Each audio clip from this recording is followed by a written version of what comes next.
Hi class, welcome to chapter 13, which I have cut down considerably because I wanted to give you lots and lots from chapter 12.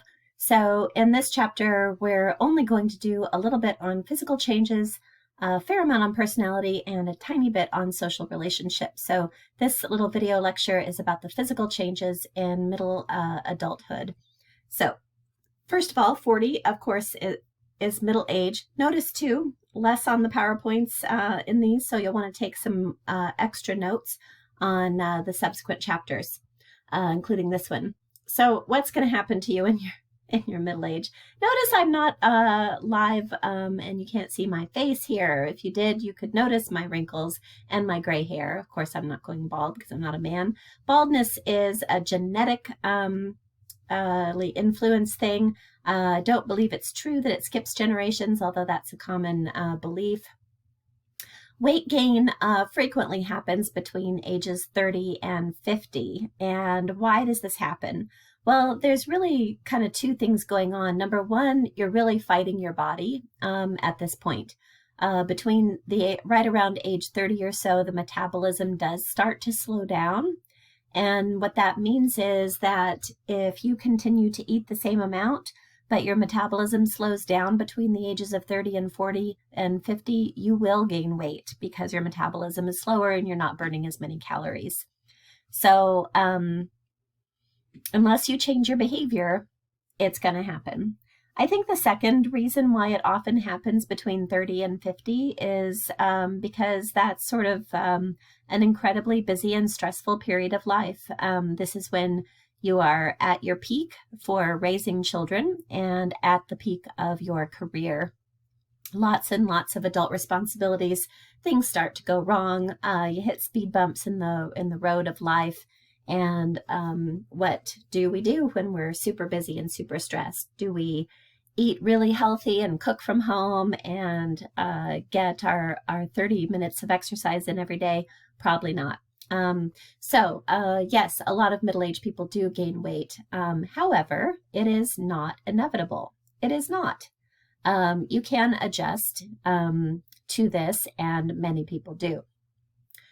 So for women, right around 40, 45 becomes an important part of life as they probably are beginning to enter what's called perimenopause. Menopause is when a woman has stopped menstruating completely and she is no longer fertile. But perimenopause is the transition from menstruating to menopause when you do not anymore. And perimenopause generally starts in the 40s, generally is complete by the 50s. The timing really varies. It could be in the 30s. It could start in the 50s. It might take 5 years. It might take 10 years. It really is quite variable. And what happens is, just like in puberty, you had all kinds of changes in your sex hormones, and estrogen went up in girls, and testosterone went way up in boys. Well, a woman in perimenopause is having changes in her hormones as well, in estrogen and progesterone, which are her two sex hormones. And she has changes to her reproductive organs and in her sexual functioning. So what this does is it creates quite a storm within her body. You can see here, I won't read it to you. You can see the long, long list of things that happen. Nobody ever tells you this stuff, guys. So I have graciously told you that this is what can happen. Okay.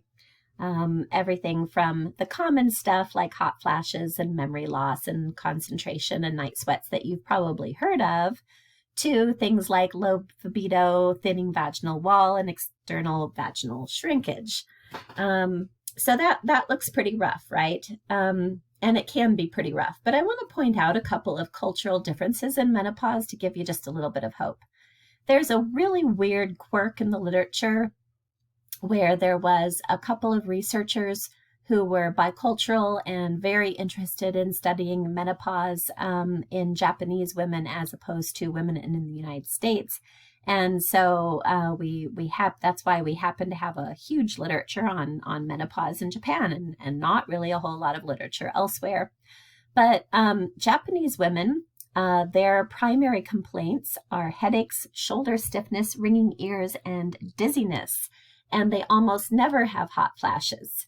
So I bet nobody here has ever heard their mom complain about, oh, that shoulder stiffness in my 40s. Boy, that's really getting me down. The ringing ears and the dizziness. Like, we don't have that here.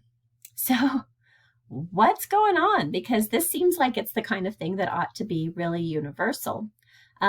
Weird little anomaly too in this sort of cross-cultural look is that the government of Japan actually labeled something called menopausal syndrome and said that it was an affliction of modern women with too much time on their hands. So apparently, Japanese women, maybe a couple of centuries ago, did not experience this kind of thing with the headaches and the shoulder stiffness and ringing ears and dizziness. This is sort of a newer phenomenon, and so that's why it was labeled by the government as sort of an affliction of modern women. Well, my guess is it's not an affliction of modern women with too much time on their hands. My guess is it's something else, why this is new to them and why their symptoms are different from ours. Because let's take a look at a woman like this.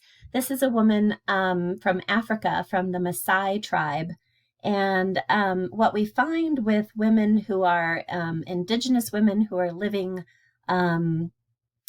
away from the modern world, away from modern food, living sort of in the culture that they have their people have existed in for centuries, that menopause is often not difficult at all. In fact, they often look forward to it, because if you are a Maasai woman, you don't have the kinds of products that we have at our stores, and menstruation is messy and an annoyance, and they're kind of glad to be done with it. And it's not considered to be difficult. So the question is why, and what this might be is it might be diet. If you look around the world, people eat different things. Maasai women eat meat from cows, they drink milk and blood from cows, and they eat starchy sort of sweet potato-like thing called cassava. There are people in New Zealand who are fairly isolated from modern foods, who eat a starchy melon and a lot of fish. And then you can go up to the Inuit in Alaska, who eat almost entirely meat from seals and fat from seals and almost no plants. It doesn't matter what you eat. What matters is you're not eating industrial foods like corn oil, canola oil, flour, and sugar. And when you eat a natural whole foods diet, a lot of these kinds of symptoms that we see in American women tend to go away. So keep that in mind, young ladies. It doesn't have to be that way. And I can tell you from experience, having eaten clean at various times, that the usual monthly irritations and moodiness and feeling yucky tends to go away when you eat a clean diet. Some of your moms may be on hormone therapy, hormone replacement therapy.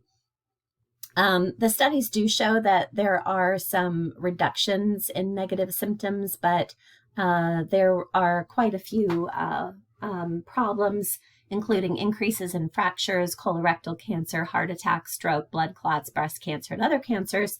And in one study, the risks were so great that the U.S. stopped doing the study at all. So yes, women can get some hormone therapy, but you want it to be bioidentical and you want it to be at as low a dose as possible.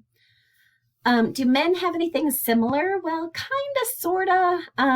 They have something called andropause, and this is not comparable to menopause because all women will go through menopause, assuming that they live that long, but not all men will have andropause. Andropause is a collection of symptoms, including fatigue, libido reduction, lack of motivation, lack of energy, muscle loss, weight gain in the abdomen, and it's experienced by some middle-aged men, and it is associated with a decline in testosterone levels.